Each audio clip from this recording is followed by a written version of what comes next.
आर्या श्रीमती दुलारी सिंह के YouTube channel पर आप सबका स्वागत है। मैं आपको बीएड सेकेंड सेमेस्टर के छात्रों के लिए जीव विज्ञान शिक्षण पढ़ाऊंगा। पिछले वीडियो में हमने वाष्पोत्सर्जन के बारे में पढ़ाया था। आज हम पाठ 10 पढ़ाएंगे। पाठ का पाठ्यक्रम है पादप गतियाँ। आप सभी को इस लेक्चर में पढ़ाए गए पाठ का नोट्स तैयार करना है। तो चलिए शुरू करते हैं। आज का टॉपिक है पादप गतियाँ। तो पाठ 10 पाठ का पाठ्यक्रम या शीर्षक जो है पादप गतियाँ यानी प्लांट मूवमेंट। तो पादप गतियाँ है क्या, यानी प्लांट मूवमेंट है क्या? वैसे तो आप जानते हैं पौधे जो होते हैं स्थिर होते हैं, लेकिन पौधे में जो होती है वक्रण गतियाँ पाई जाती हैं। यानी पौधे जो होते हैं स्थिर रहते हैं, उनके अंगों में परिवर्तन होता है, तो उसी को जो है पादप गति कहते हैं। यानी अंगों में परिवर्तन होना, यानी जड़ जो होते हैं वो भूमि के अंदर गति करते हैं और तना जो होते हैं प्रकाश की गति करते हैं। तो अब यहाँ पर पादप गति है क्या? तो पौधे में वातावरणीय उद्दीपनों के कारण, क्योंकि यहाँ पर वातावरणीय उद्दीपन प्रकाश हो गया, मान लीजिए मृदा हो गई, जल हो गई, या आंतरिक कारणों से, क्योंकि पौधे में तो चूंकि जीवधारी है तो उसमें आंतरिक वृद्धि होती है, या आंतरिक कारणों से उनके संपूर्ण शरीर या शरीर के किसी अंग विशेष की स्थिति में परिवर्तन को ही पादप गतियां कहते हैं। यानी पौधे में वातावरणीय उद्दीपनों के कारण या आंतरिक कारणों से उनके संपूर्ण शरीर में या शरीर के किसी अंग विशेष की स्थिति में परिवर्तन को ही पादप गतियां कहते हैं। यानी उनके अंग में की स्थिति में अगर परिवर्तन हो गया तो उसी को कहते हैं पादप गतियां। वैसे तो गति की परिभाषा होती है कि शरीर के हिलने डुलने की क्रिया को क्या कहते हैं? गति कहते हैं। अगर मान लीजिए कोई जीवधारी जो होते हैं जब स्थान परिवर्तन करता है तो उसे गमन होता है। तो यहाँ पौधे में गति क्या होती है कि पौधे के शरीर के या संपूर्ण शरीर में या शरीर के किसी अंग विशेष में की स्थिति में जब परिवर्तन हो जाता है तो उसी को पादप गति कहते हैं। तो पौधे में मुख्य रूप से 2 प्रकार की गतियां होती हैं, एक चलन गतियां और एक वक्र गतियां होती हैं। तो अब इसमें चलन गतियां हैं क्या? वही हमने आप बताया जो लोकोमोटरी मूवमेंट होता है, प्रचलन होता है, उसी को चलन गतियां कहते हैं। तो यह तो अधिकतर एक कोश की जीवधारियों में होता है। अधिकांशतः जो होते हैं जो चलन गतियां होती हैं एक कोश के जीवों में होता है, यानी एक कोश के पौधे में होता है। तो चूंकि पादप गतियां हैं तो लोकोमोटरी मूवमेंट जो होती है, अब इसको क्या कहेंगे? जब संपूर्ण शरीर अथवा पादप अंग एक स्थान से दूसरे स्थान तक गति करता है तो उसे चलन गति कहते हैं। यानी प्रचलन कर रहा है तो यानी संपूर्ण शरीर या पौधे का अंग एक स्थान से दूसरे स्थान तक जब गति करता है, यानी स्थान परिवर्तन हो रहा है, तो इसी को कहते हैं चलन गति। यह गतियां निम्न प्रकार की होती है।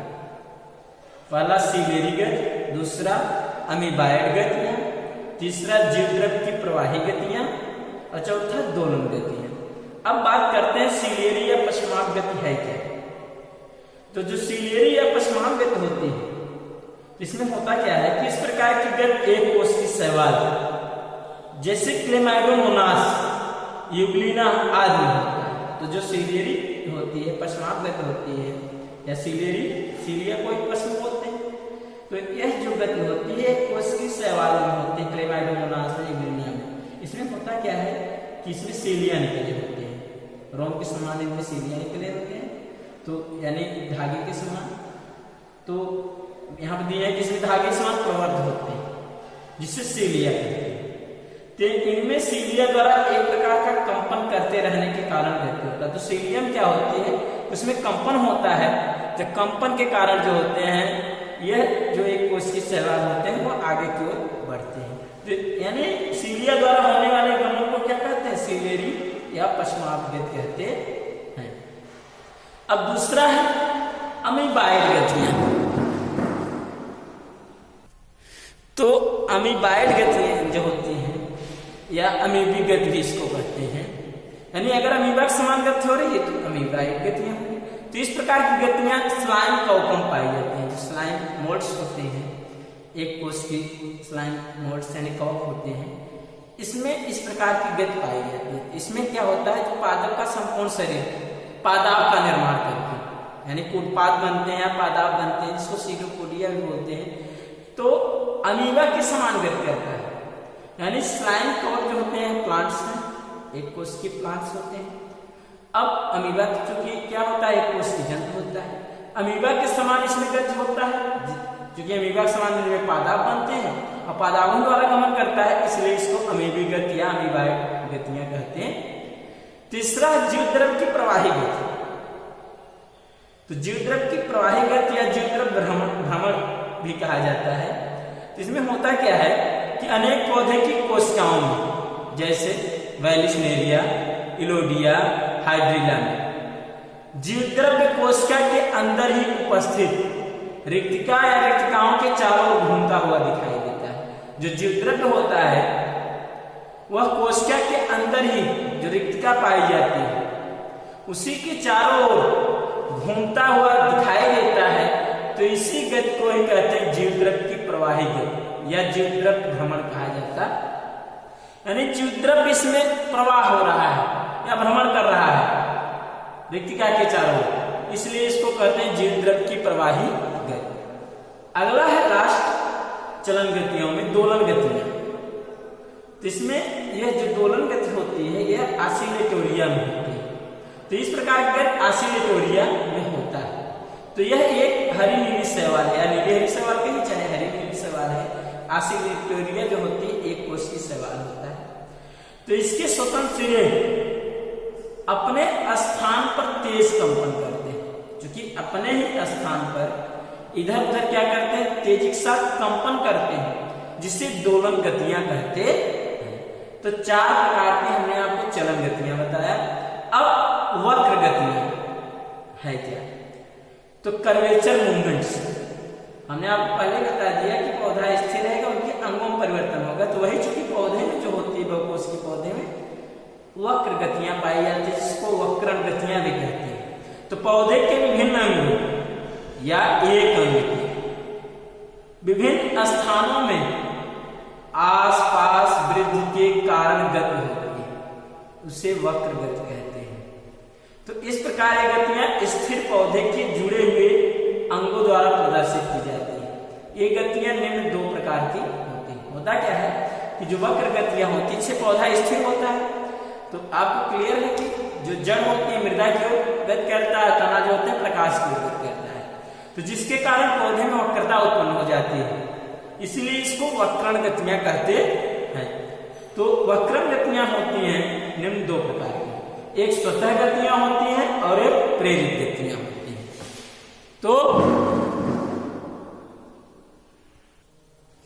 तो स्वतः गतियां या ऑटोनॉमिक मूवमेंट्स यह है क्या, तो यानी स्वतः यानी सेल्फ होंगी। तो यह गतियां शरीर के अंदर से अपने आप आंतरिक योग्यताओं के कारण संपादित होती है।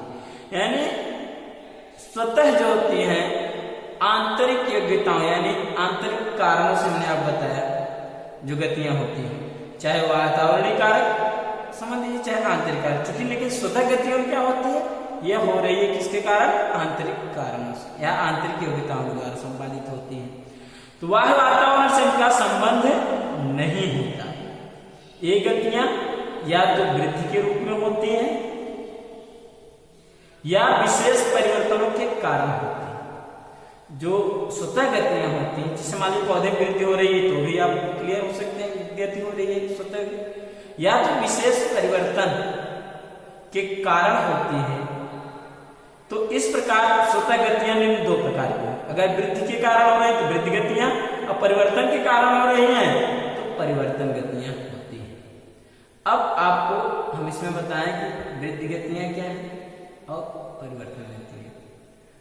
तो चूंकि अब यहां पर वृद्धि गतियां पहला है, तो वृद्धि गतियां है क्या, ग्रोथ मूवमेंट्स।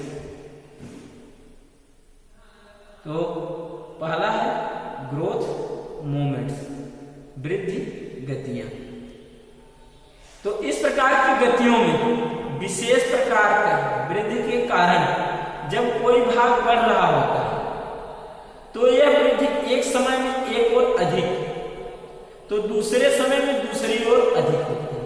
यानी जैसे मान लीजिए कोई अंक तेजी के साथ वृद्धि कर रहा है तो एक समय में तो एक अंक बढ़ता है और दूसरे समय में दूसरी ओर अधिक होती है। इस प्रकार गतियां निम्न प्रकार की होती है। एक अधोकुंचन या एपिनास्टिक और दूसरा अधोवृद्धिवर्तन या हाइपोनास्टिक। यानी वृद्धि गतियां हमने आपको क्लियर किया कि इस प्रकार की वृद्धि कर रही है। इस प्रकार की गतियों में विशेष प्रकार का वृद्धि के कारण, विशेष प्रकार की वृद्धि के कारण जब कोई भाग बढ़ रहा होता है तो यह वृद्धि एक समय में एक और अधिक होती है। जैसे कोई भाग अगर बढ़ रहा है तो एक समय में वृद्धि जो होती है एक और अधिक होती है, लेकिन दूसरे समय में दूसरी और अधिक होती है। इस प्रकार की गतियां निम्न प्रकार की होती है। पहला अधोकुंचन या एपिनास्टिक है, दूसरा अधोवृद्धिवर्तन या हाइपोनास्टिक है। एपिनास्टिक गति क्या है? जब ऊपर की ओर अधिक वृद्धि होने के कारण पौधे के अंग नीचे की ओर मुड़ जाते हैं। जैसे मान लीजिए ऊपर की ओर ज्यादा वृद्धि हो तो वृद्धि के कारण क्या होता है कि पौधे के जो अंग होते हैं नीचे की ओर मुड़ जाते हैं। तो इसी गति को क्या कहते हैं? एपिनास्टिक गति कहते हैं। लेकिन दूसरी बात क्या है? हाइपोनास्टिक, जब ऊपर की अपेक्षा अंग में नीचे की ओर अधिक वृद्धि होती है तो अंग ऊपर की ओर मुड़ जाते हैं। यानी अगर नीचे की ओर अधिक वृद्धि हो रही है तो अंग किधर मुड़ेंगे? ऊपर की ओर मुड़ जाते हैं। तथा इस प्रकार की वृद्धि को हाइपोनास्टिक जो होते हैं गतियां कहते हैं। तो जैसे अब आप अपना जान लीजिए कि पुष्प का जो खिलना और बंद होना होता है यह वृद्धि गति में भी का उदाहरण होता है। तो आगे है,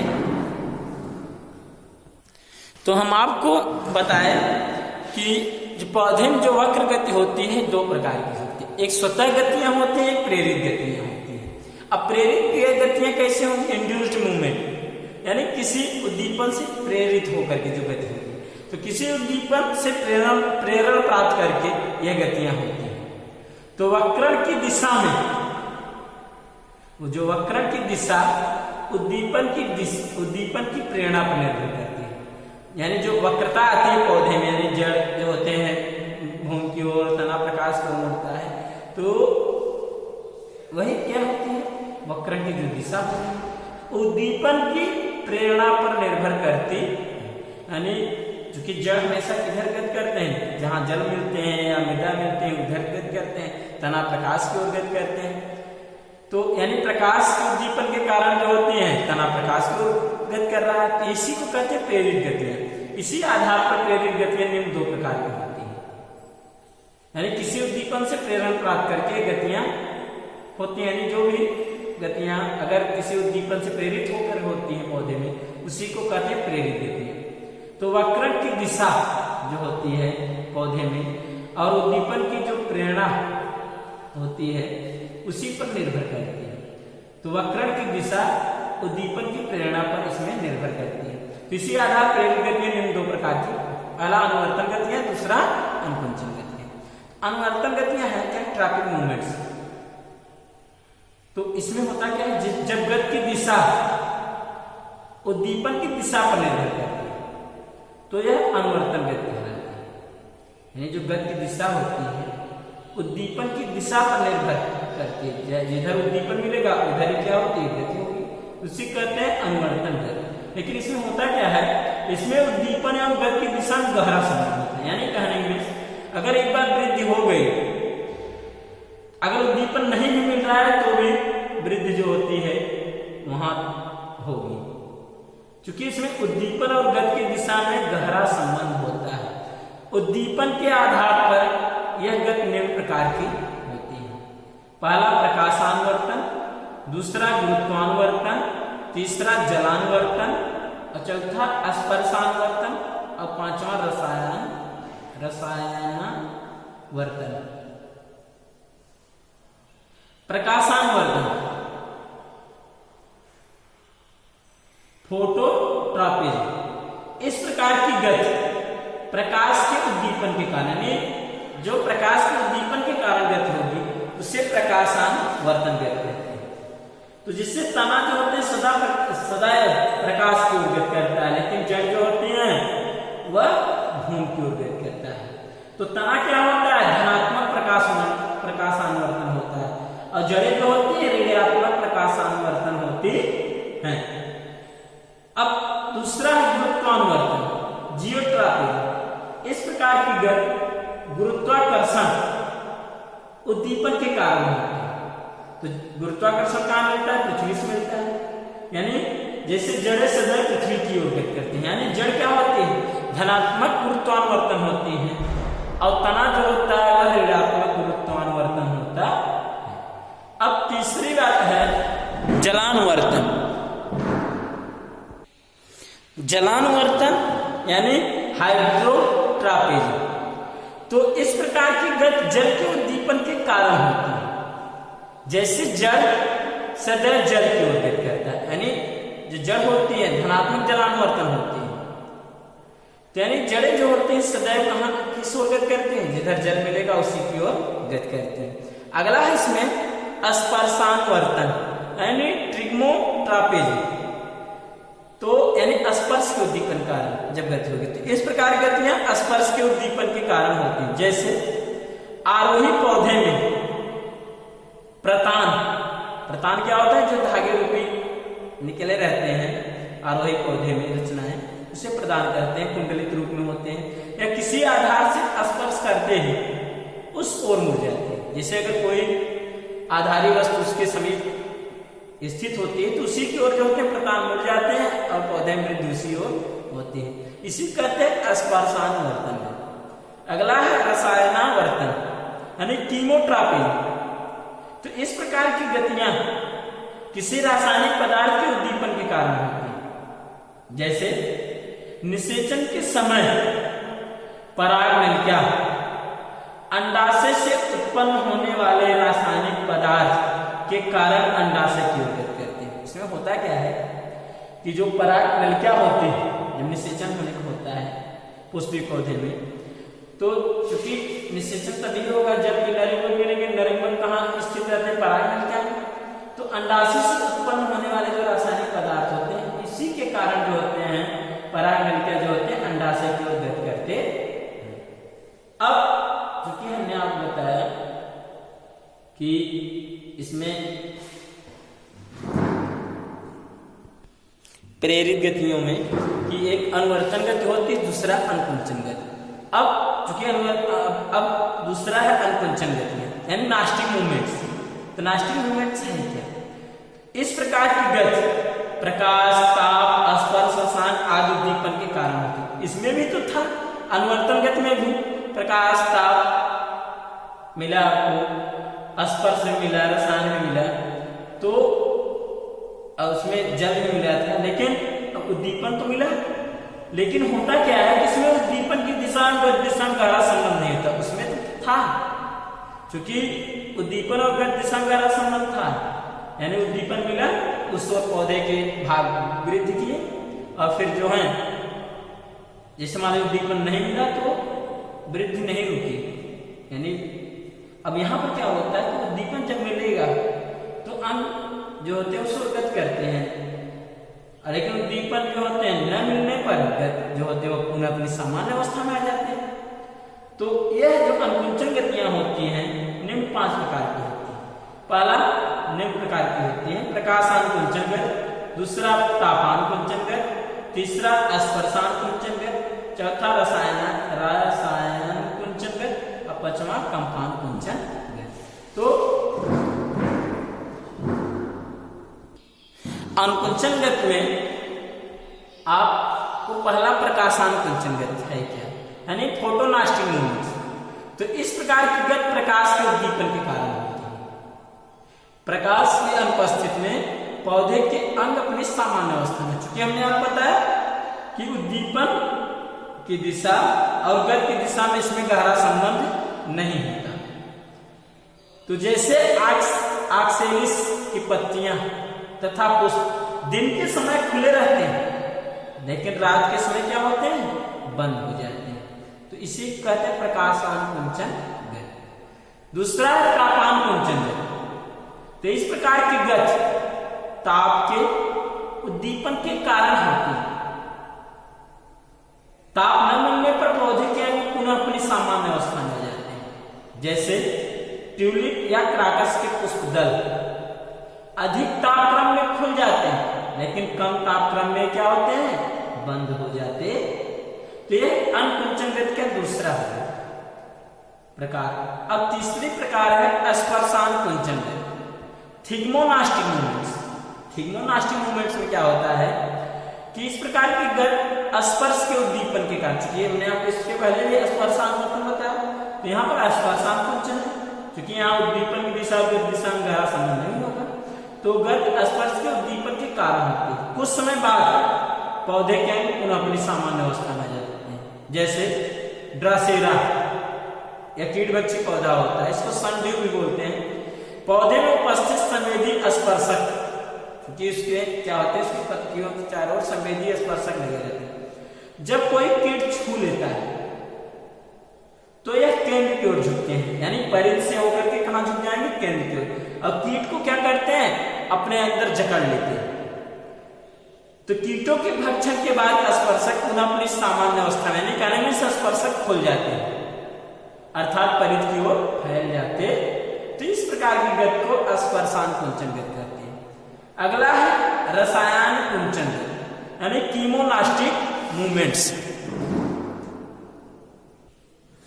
तो अगला है कीमोनास्टिक मूवमेंट्स। इसमें होता क्या है कि अनेक कीटाहारी पौधे जो होते हैं कि विभिन्न अंगों के द्वारा इस प्रकार की वक्रण गति प्रदर्शित होती है।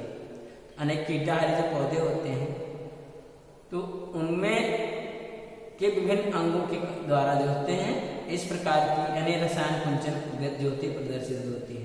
तो प्रोटीन पदार्थों के रखने पर ये अंग क्या होते हैं, बंद हो जाते। इसी को कहते हैं रसायन कुंचन गति। अब इसमें लास्ट है कंपान कुंचन गति, सिस्मोनास्टिक मूवमेंट्स।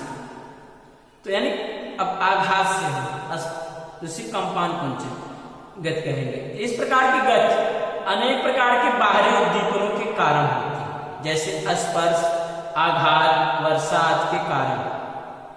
तो उद्दीपन न होने पर कुछ समय बाद पौधे के अंग अपनी सामान्य अवस्था में आ जाते हैं। जैसे उदाहरण इसमें है छुई मुई के पौधे में परड़क, संपूर्ण पत्ती, पर्णवृंत आदि। यहां तक कि संपूर्ण पौधा थोड़े से भी आघात होने पर मुरझा जाता है।